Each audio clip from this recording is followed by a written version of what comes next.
Assalamualaikum warahmatullahi wabarakatuh. Bertemu lagi dengan channel pembelajaran ini.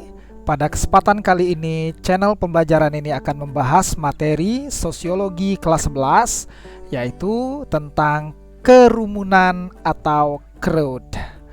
Nah, para siswa sekalian, pada video pembelajaran sebelumnya kita sudah membahas tentang pengertian kelompok, klasifikasinya, kemudian jenis-jenis kelompoknya. Nah, yang kita bahas pada pertemuan-pertemuan sebelumnya yaitu tentang kelompok sosial yang teratur. Nah, pada kesempatan kali ini kita akan mempelajari kelompok sosial yang tidak teratur. Nah, yang pertama adalah kerumunan. Jadi kerumunan ini merupakan bagian dari kelompok sosial yang tidak teratur. Oke, baiklah para siswa sekalian, apa saja yang akan kita pelajari mengenai kerumunan? Yang pertama, pengertian kerumunan.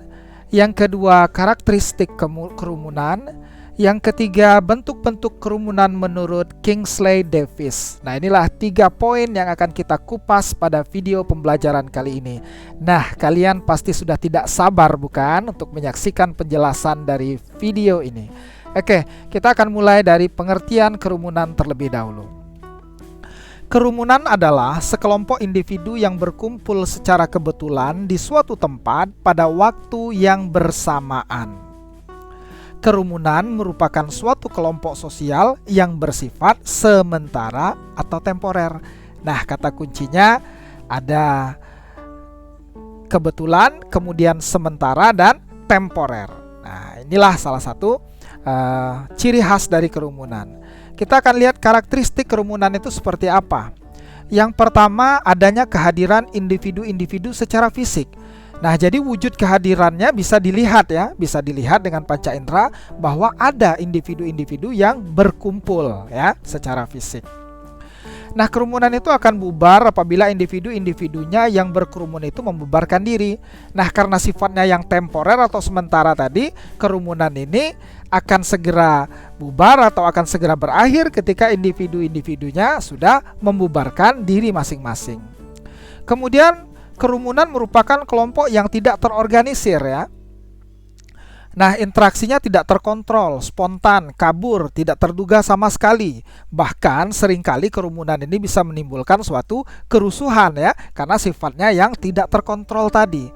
Kemudian setiap individu yang hadir mempunyai kedudukan yang sama di dalam kerumunan. Nah, tidak ada yang membedakan, tidak ada kedudukan, tidak ada derajat yang lebih tinggi ketika seseorang berada di kerumunan. Makanya sering juga kita lihat ya, orang-orang yang berkedudukan tinggi tapi ketika mereka di dalam kerumunan itu tidak dihargai. Karena apa? Karena di dalam suatu kerumunan orang memiliki kedudukan yang sama. Nah, seperti itu ya. Nah, inilah karakteristik dari kerumunan. Oke, para siswa sekalian, pada era COVID seperti sekarang ini kita dilarang untuk berkerumun. Nah, akan tetapi ilmu ini tetap kita pelajari ya. Kita akan mengkaji tentang bentuk-bentuk kerumunan menurut Kingsley Davis. Nah, perhatikan skema atau bagan ini ya. Ada 3 bentuk ya dari crowd itu. Yang pertama, berartikulasi dengan struktur sosial. Kemudian casual crowd. Casual crowd ini yang bersifat sementara.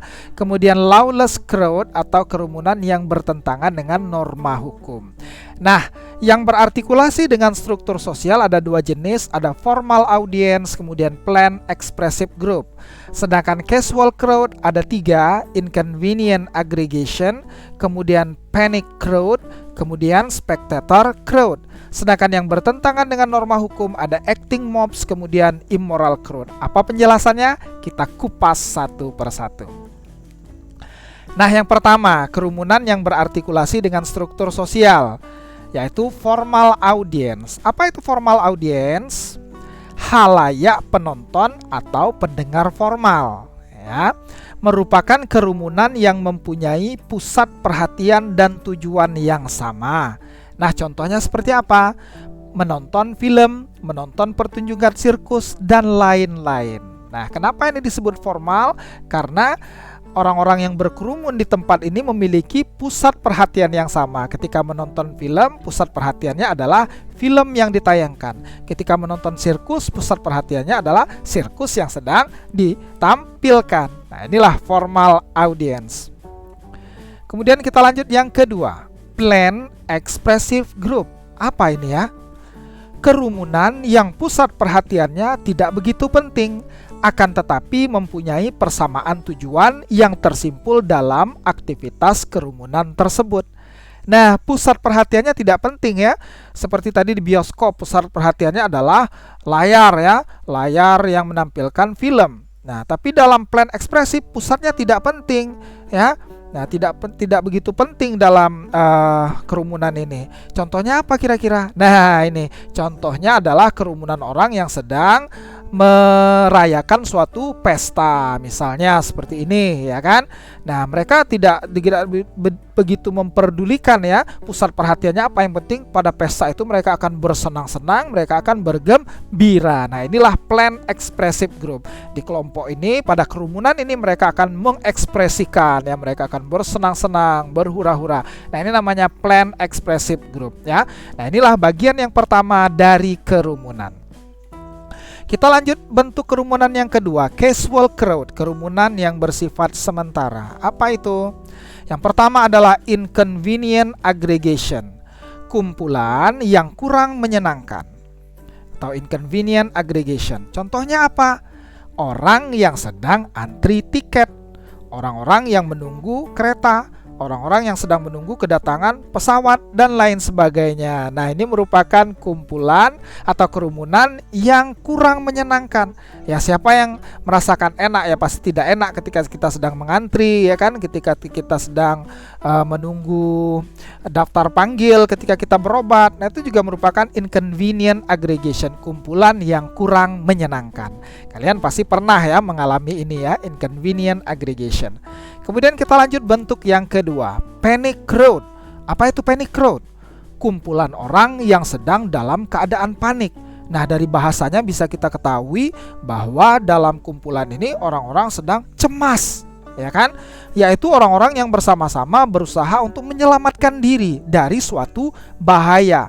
Bahaya apa? Misalnya terjadi kebakaran atau juga terjadi bencana seperti gempa bumi. Nah, tentu saja dalam keadaan ini orang akan merasakan kepanikan yang luar biasa. Nah, inilah bentuk kerumunan yang kedua, panic crowd. Kemudian kita lanjutkan yang ketiga, spectator crowd. Apa ini? Kerumunan penonton atau spectator crowd, yaitu kerumunan yang terjadi karena ingin melihat kejadian tertentu. Nah, ini kata kuncinya ya, ingin melihat kejadian tertentu. Contohnya apa? Ingin melihat korban kecelakaan lalu lintas misalnya. Orang akan berkerumun. Nah, di kerumunan itu tadi kerumunannya tidak teratur, di sana tidak jelas siapa strukturnya dan tidak membedakan status sosial ketika kita berada di kerumunan tersebut. Nah, ini namanya spectator crowd ya, spectator crowd, kerumunan penonton. Oke, kita lanjutkan. Yang ketiga, kerumunan yang berlawanan dengan norma. Ini bentuk yang ketiga dari kerumunan menurut Kingsley Davis, yaitu lawless crowd. Apa itu? Yang pertama adalah acting mobs, kerumunan yang bertindak emosional, yaitu kerumunan yang bertujuan untuk mencapai tujuan tertentu dengan menggunakan kekuatan fisik yang bertentangan dengan norma-norma yang berlaku. Kira-kira contohnya apa? Contohnya adalah aksi demonstrasi dengan kekerasan. Nah, kalian pasti sering menyaksikan peristiwa ini di televisi ya, bagaimana demo yang dilakukan dengan kekerasan, bahkan cenderung anarkis, mereka melakukan pembakaran halte dan lain sebagainya. Dan ini merupakan contoh dari acting mobs ya, kerumunan yang bertindak emosional. Inilah yang harus kita waspadai ya, terjadinya acting mobs ini. Oke, para siswa, bisa dipahami ya. Kita lanjut ke poin berikutnya. Yang kedua adalah immoral crowds. Apa itu immoral crowds? Kerumunan yang bersifat immoral. Apa itu immoral? Kerumunan yang hampir sama dengan kelompok ekspresif, bedanya adalah bertentangan dengan norma masyarakat ya. Ketika kelompok ekspresif itu mereka mengekspresikan dirinya dan tindakan yang mereka lakukan itu bertentangan dengan norma, maka itu sudah menjadi immoral crowd. Ya, contohnya apa? Ketika terjadi pesta seperti tadi, kemudian orang mengkonsumsi minuman keras sehingga mereka menjadi mabuk. Nah, inilah yang disebut dengan immoral growth. Oke, para siswa sekalian, inilah materi kita pada kesempatan kali ini mengenai kerumunan. Bagi yang belum jelas dengan penjelasan ini, silakan diulangi lagi supaya kalian benar-benar memahaminya. Dan kalau kalian ingin mengajukan pertanyaan, ketikkan di kolom komentar. Jangan lupa acungkan jempolmu ke atas jika merasakan bahwa penjelasan pada video ini bermanfaat, dan berbagilah video ini sebanyak-banyaknya. Jangan lupa subscribe channel ini bagi yang belum subscribe. Terima kasih atas perhatiannya. Kita bertemu kembali pada video pembelajaran berikutnya.